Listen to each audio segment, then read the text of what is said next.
If you had the power to delete one thing from this world, as if it never existed or ceased to exist, what would it be? I got diagnosed with severe IBS and a malabsorption issue a year ago, and it has consumed my life and changed it. I'm so sick and tired of literally being sick and tired. It's painful. My brother has Crohn's disease and I hate watching him suffer as well. He got diagnosed at 8 and has been such a sick kid with hospitalizations and such. He's almost 20 now and luckily lives a pretty normal adult life now, but the illness still controls his life in some aspects. Intestinal problems are no joke. My gran has dementia and is now in a home, but for 6 years the hardest part wasn't seeing her fall apart. It kills you quicker as well as all the other side effects. No number. The hardest part is on those that have to look after the one with dementia. It tore my parents apart. More bickering and fighting and stress and frustration in their 60s. We retired. For this shit, I genuinely started to worry they'd get the divorce. Now she's gone and I can see the joy and light back with them again. But it may have had irreversible repercussions. One could argue it highlighted their issues that were always there but still, and nobody else offers to help because they say they care but they don't. Everyone just wants peace and quiet and an easy life. Resentment kicked in like a hand grenade across the whole family. Absolutely. I'm just caring for my third family member with it and I wouldn't wish it on anyone. In the case of vascular dementia, you see the person you love, however gentle they once return into this paranoid ball of aggression. It's obviously scary for them and horrid for you being verbally, physically and other ways abused because you don't want them to be left in a care home that would be even scarier for them. It's a lose-lose situation for all involved. My dad is showing signs of dementia, repeating the same piece of small talk to the same person 4x a day, forgetting stuff. I know everyone forgets things, but he forgot half of his items in top of the self-checkout at Walmart last month, and I don't recall my dad ever forgetting something anywhere. As crazy as it might sound, I hope it's just some haziness from cancer treatments. He was diagnosed with prostate cancer 2 years ago, and did treatments from July to January. He's doing very well, responded to treatments just as they'd hoped, but not entirely out of the woods yet. But I really hope this is just that, because my dad's best friend is currently in a hospice care facility, where he's been for the past 7 years and doesn't remember his own family when they come to visit. My dad can't even bring himself to see his friend like that. And it scares the absolute shit out of me that my dad could stick around a while and not even remember who I am. Fuck, I'm crying now just thinking about the possibility I'd get rid of dementia too. Good answer. My grandpa has dementia and lives alone, so my mom is trying to get him moved into a home for his safety. He was open to the idea at first, but then he went there for a dinner one night and after he told my mom he's not moving there because the people there are too old. He is 86. Hopefully we get him to move, and though he definitely shouldn't be living alone. My mom said she doesn't want to be alive if she ever gets really bad dementia and wants to make an agreement or something with me to help her with an assisted suicide if that ever happens. If we actually ever make an official agreement, I'd definitely honor and fuck that shit. It's hard to see someone like that. Like, I'd want my daughter to help me with that too. Damn, I complain sometimes about being the one of her 3 kids that always gets her heavy emotional stuff dumped on me, and wow, she's really out here asking me to help her commit suicide one day. At least I'm not exaggerating when I complain about that. She would never ask my siblings to do that kind of thing. Mel. I work pest control. And no joke, this is the main thing that keeps me working pest control. My favorite feeling in the world is killing these little pests. There is honestly no better feeling in the whole world than seeing the look on someone's face a week later when I go to their house and see how everything's going. You can see it immediately when you look at them. They look healthier and more alive, because they haven't been having the life drained from them by a little parasite that keeps them from sleeping and causes them constant paranoia. It is the one thing that makes the long days and long nights all worth it.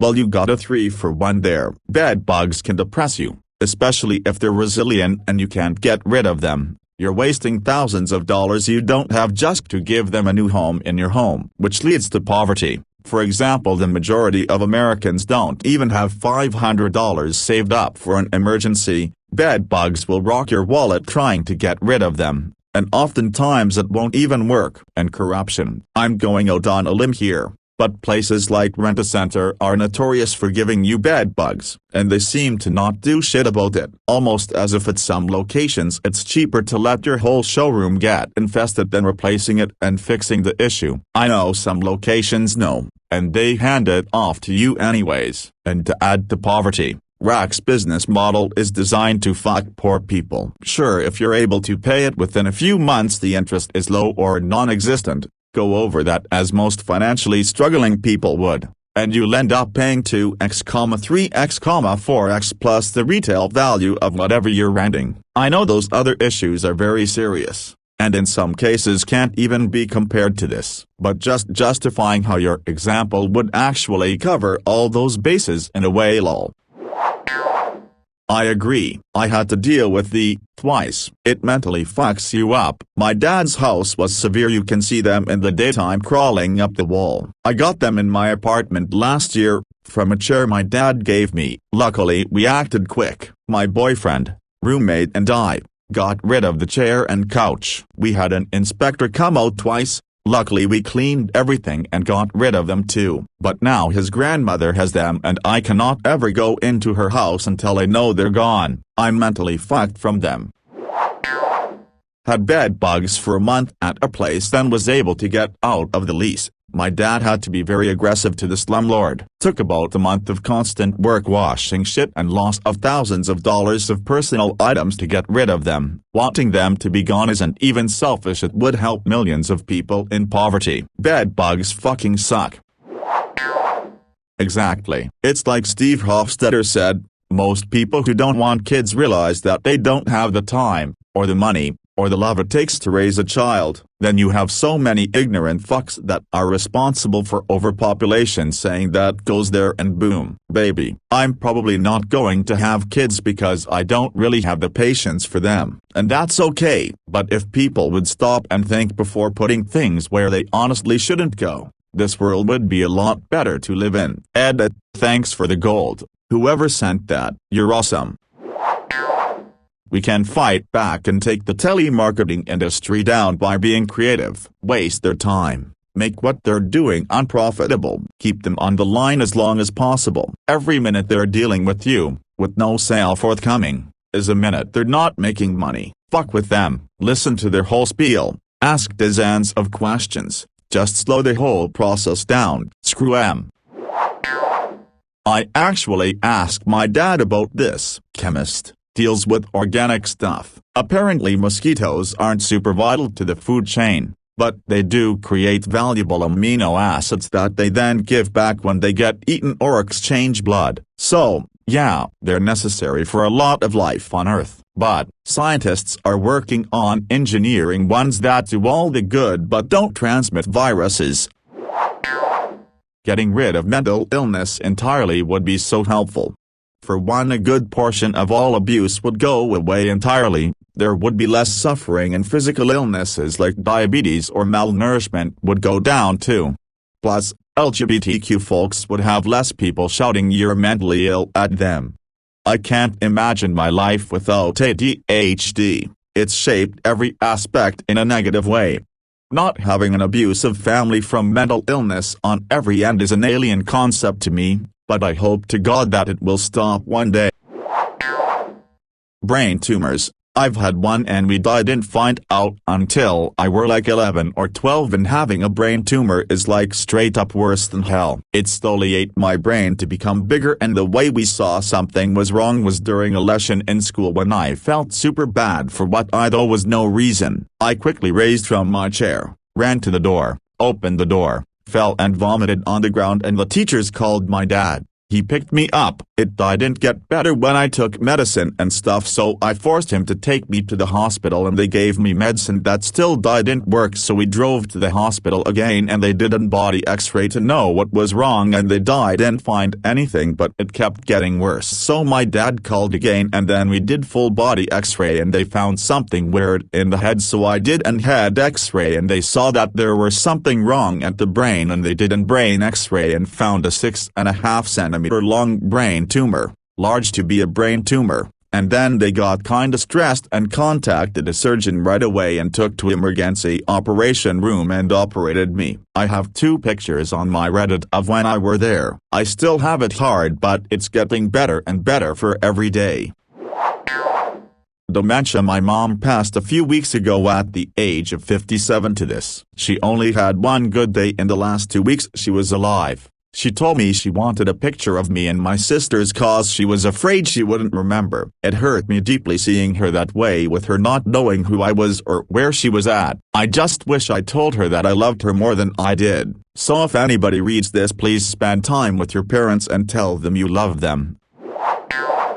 Absolutely. I've often wondered how much better the world would be without rape. I'm a victim and it has affected every single thing about my life. As much as I have tried to not let it. Even my amazing husband is affected by my rape. Good, decent men, who would never rape. Don't think for a minute that rape doesn't affect you. BC, when women are being raped, and then you marry a victim, it will affect you too. I have PTSD where sometimes when my husband touches me, I cringe away. I actually hate to be even casually touched now. Rape of women affects good men's futures too. And we all should be extremely pissed off that women have been traumatized in this way. And also for the men who have been raped. This problem does not get enough spotlight, but as a female survivor, I understand the trauma that you have been through. It's so traumatizing, but it's maybe even more stigmatized for male survivors. I'm so sorry for all. Every single one of us should be extremely angry at rape. I delete bloody saucers. Useless fragile discs always dropping and breaking, and for what? To have a cup over them? Just delete that. Edit. I see that some of you might have something to say about this. It is completely fine for you lads to manifest your objections and counter arguments. Mostly you'll have a point and certainly you'll be right. But please keep in mind you would never be aware of the deletion and, consequently, would never miss those pretentious discs that would be better proper to shoot at. I would specifically delete all the evolutionary baggage and humans that actively hinders and limits modern society. Now that may be rather vague, but just imagine the world without rape, overwhelming greed, hoarding of resources, tribalism, prejudice, runaway pride, and all the things that were once useful for the survival of the species but now drag us down. All the problems in the world are very solvable, at least for now, but we're just problematic bipedal primates with too much baggage. I agree. Think how much death from wars, think of all the hate, fear and persecution from any religion out there, all because they don't have the same religion as someone else. In my opinion, you can believe whatever you want to, just don't push your beliefs on someone else. Let them make up their own mind. That's true freedom, and if they need help or advice, help them, advise them. That's the human thing to do. Human suffering of all forms should cover many things such as war, hunger, rape, crimes of most variety, poverty, bullshit pay, shed work environments, unemployment, vermin of all kinds, mosquitoes and whatnot, thirst, poorer countries with little to no fresh water, diseases, plagues, probably depression and other mental disorders, etc. This is way more broad than I initially thought. All the top comments refer to things that mostly only consider humans, and therein lies the problem of humans, that the vast majority of us, even during a mass extinction and global climate crisis, are completely anthropocentric in our mentality. We still haven't even figured out how to think about things in a way that doesn't ignore and trash the web of life in which we are just a piece of. Psychopaths and sociopaths, they're the root of all our societal ills. Cancer, other medical issues, capitalism keeps it out of reach for people. War, started by old sociopaths who want defense contracts filled, colonization and slavery. How sociopathic do you have to be okay with enslaving another human being? Climate change? See capitalism again. Wealth inequalities, bad police, list goes on, and it can be traced to the disorders that runs counter to the human instinct of cooperation. We evolved to cooperate, and according to one anthropological theory, the sociopaths have only flourished when we started living in cities too big for them to be noticed and excised in time. Dishonesty. I think that would take care of several of the other answers. If it was impossible for people to be dishonest, there would be no corruption. History would be vastly different.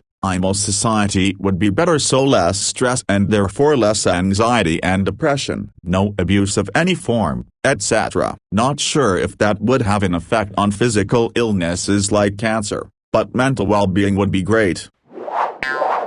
Ego, in both the prideful and conscious sense. If you think about it, it's the source of a lot of needless suffering. In a society with sufficient resources, ego prevents their fair distribution. It's led to numerous wars and deaths. Also, that one man or another could lead a fraction of a rock for a fraction of a lifetime. It's the source of many mental health issues and insecurities, to name a few. Sure, an ego makes us, well, us, but we don't know what it would be like without a self to hate or a nation to conquer. I wonder if it's at all possible that we wouldn't be a little happier without it. Welcome to an alternate universe where Stalin never existed. The October Revolution still happened. It's likely that the Soviet-Polish War in the early 20s went a bit differently, but we'll let it slide. 1924 rolls around, and a man named Vladimir Ilyich Ulyanov, known to the world as Lenin, dies. In the internal political struggle that follows the victor is Trotsky. Instead of the right opposition under Zinoviev uniting with the centrist Stalin, the left takes charge, and Trotsky, the father of the Red Army, leads the young Soviet Union to a great future of perpetual revolution. So now, instead of a cautious, reactionary Stalin, we have a bold, active Trotsky, someone who doesn't espouse ideas of building socialism on one single country, but is instead focused on bringing the revolution to the entire world. The Soviet Red Army marches east to help the Chinese Red Army defeat the nationalists. Manchuria is taken by the Soviets from the Japanese, along with the rest of Sakhalin. With Chinese and Soviet forces combined, the ancient empire of the rising sun is colored red, and on the march goes, this time, to the west. Poland is fighting once again, but it is no match to the combined strength of the Soviet-Chinese Comintern. Finland follows, and at that point, the capitalist democracies of Europe have no choice but to fight, and fight they do. British Democrats and French liberals ally with German Nazis and Italian fascists to combat the communist threat. A war engulfs Europe, bigger than the Great War. The Red Scare in America rises and rises, and the government can no longer stave off public unrest by deporting anarchists. In an effort to stop communism once and for all, martial law is imposed, and forces are sent to Europe once more. But it's not just overthrown, it's over here too. American workers chant the slogans of communism, and the economy collapses. Well, one could go on. Trust me, out of all the shit that was at the top of the Commie Party in the 20s, Stalin was the most stable piece of shit, one that didn't risk war unless all other options were exhausted. Sure, perhaps Bukharin or Zinoviev would have been less brutal, but they would never give USSR the stability to prevent war, be it internal or external. Whatever can cause the big three mental illnesses, bipolar disorder, depression and anxiety, all in every form. My family has lost a lot to bipolar disorder and depression, and I, as well as several family members, have anxiety in different forms. For me it's childhood PTSD, for others it's SCAD. We've already lost enough, I don't want anyone else to lose anything to these. I think I'll provide a comedic answer. The fucking Chrysler Sebring. It is unreliable, overpriced, underpowered, poorly designed, and one of the fuggliest cars next to the Gremlin. It's the asshole of cars. I would rather ride a scooter forever than drive one of those shitboxes. And so many assholes that own one, especially convertible models, think it's the hottest thing since the Mustang, and it's not. Watching someone drive one is like watching a unicorn turn inside out. It's fucking horrifying, so you can't look away, but it's also so unique in its shittiness you want to keep looking. To anyone who owns one, fucking sell it, crash it, burn it. A PT Cruiser is literally a better choice than a Sebring. Just accept it.